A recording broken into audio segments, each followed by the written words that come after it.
how to manage WhatsApp stories and free up space.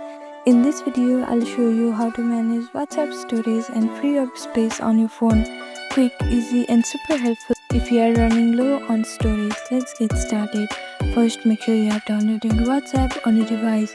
For iPhone user, you can download it from App Store, and for Android user, you can download it from Google Play Store. After that, click on search bar and open WhatsApp.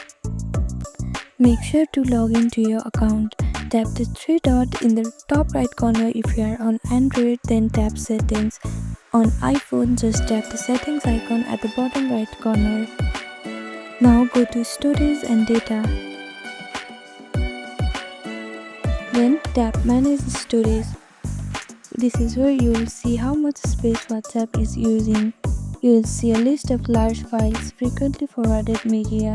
Tap on any file to preview it, then select and delete the ones you don't need.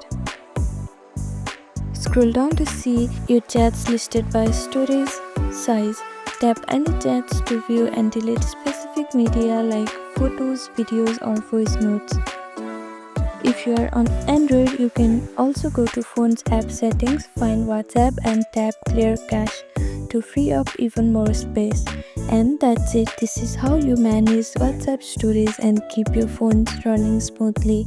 Thank you for watching this video. Please do not forget to like, share and subscribe to our channel, and comment down below if you have any other queries. Thank you.